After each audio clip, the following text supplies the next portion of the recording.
here to help you with breeze. Planting seeds and teaching skills. Teachers turn schoolyards to dreams. Oh, hey, school gardens with ease. Hello and welcome to School Gardens with Ease podcast. I am your host, Leila Mireskandari, and this is episode number 8.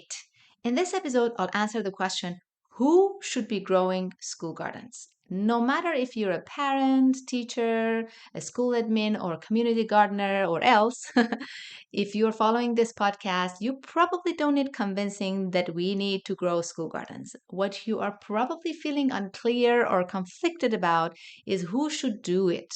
Because it seems like a lot of work, and everyone who attempts it seems to be having a hard time with it. So, who should it be? Parents, teachers, community partners, vendors?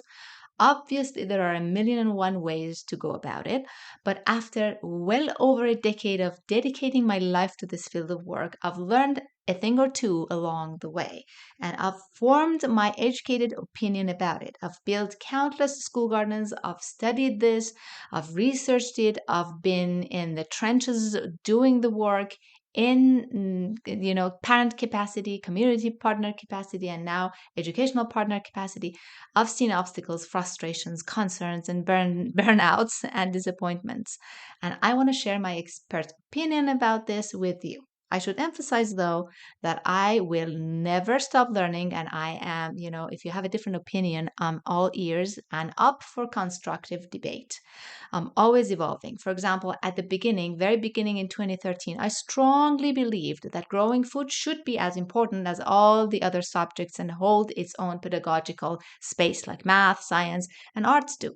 Even though I still would love to see that happen, I've wisened up to now know that we don't need such a drastic change in the educational system to include growing food. The lines between different disciplines have also blurred for me. I think a lot more multidisciplinary now. And I've seen enough math and science taught in a school garden and enough gardening taught in social studies and geography to know better. My short answer to who should grow the school garden is wait for it, the students, not the teachers, not the parents, not the vendors or community gardeners, no one else but the students. School gardens exist for experiential learning, and that means doing the work to learn. Who's doing the learning? The students. So, who should be doing the work? The students. But since the students don't know how to do the growing, and that's why we want to teach them, who should be doing the teaching? The teachers. That's my short answer. But let's get into the long answer because obviously I'm not suggesting to dump the responsibility on the teacher's shoulders and, let them run with it. That's exactly what we've been doing in the past, which results in unfair exhaustion, frustration, and burnout for the teachers, and those school gardens fail or are abandoned the second season. So we should, of course, support the teachers properly. But let me tell you why it should be the teachers. The fact is, majority of kids go to school. Should it be this way? Should it not be this way? I have my own opinion about it. So does every other person. And that's a discussion for another day. But the facts are the facts. Kids spend most of their days in school learning about, how to read and write and do math and science. They learn all that through the care and efforts of their teachers. These teachers went to school to learn how to do this job. They know how to write lesson plans and execute them and how to measure learning and how to deepen learning and all that good stuff. And they're good teachers and there are lousy teachers, of course, just like every other profession, but we've got to remember that this is a profession. As a society, we are trusting them with the important task of educating the next generations. So it's really odd that when it comes to growing school gardens, all of a sudden parents jump in to do it. What do parents know about teaching? Or instead of empowering teachers to do it, we encourage them to go out and bring farmers or community gardeners to do it. I mean, come on, that makes no sense. I'm not a conspiracy fan, but sometimes the solutions are so simple and obvious, and then we do it wrong. It's embarrassing. Do we want to teach this? to kids, or do we want to pretend that we care and experiment with every bad idea that comes our way forever and ever? I was one of those parents to jump in to grow school gardens back in 2013. And I started having success as soon as I started working alongside teachers. And the real success happened when I backed out and let the teachers do the teaching. When I say backed out, I don't mean I washed off my hands and, dumped it on the teachers, of course. I put all the knowledge I gained over the years together with my permaculture training, my master's degree in studies, in my education studies, and most importantly, the trial and errors and experiments that I had done. And now I support teachers with my programs because teachers don't know how to grow educational gardens and they do need effective support. But they're the ones who know how to teach and are doing the teaching of everything else. It only makes sense for them to teach this too. Growing food should be integrated with the existing subjects' learning expectations so that time can be spent during class time to grow the garden. If the teachers don't do it, then we have to get it done in extracurricular after school programs. And those have very little impact in terms of scale because they're only accessible to privileged few.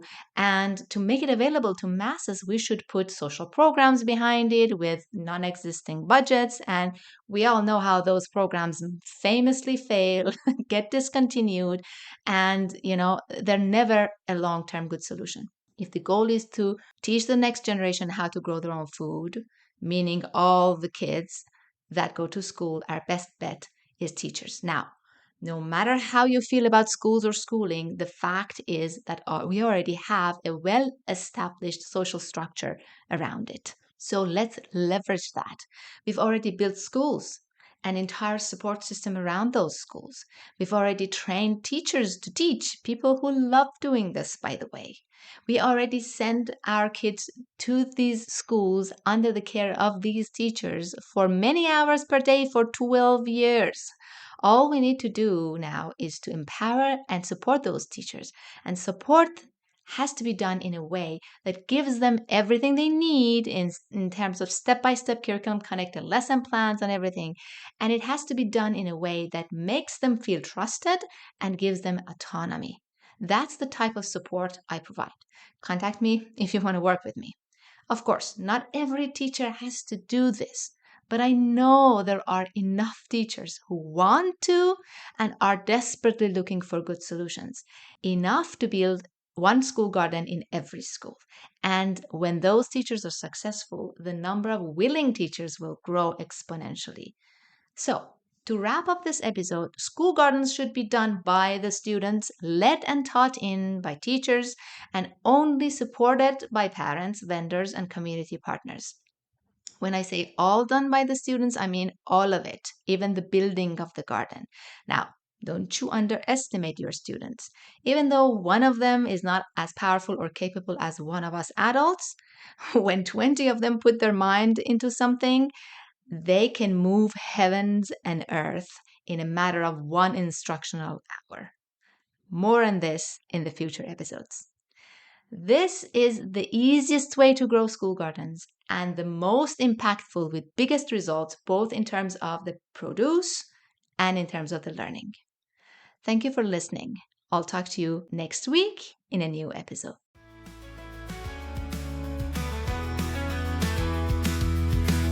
You've listened to the entire episode, and for that, I want to thank you from the bottom of my heart. I hope you enjoyed it, and if you did, please leave me a review on Apple Podcasts and Spotify, and please share this episode with other teachers who might be interested in this topic. See you next week for a new episode.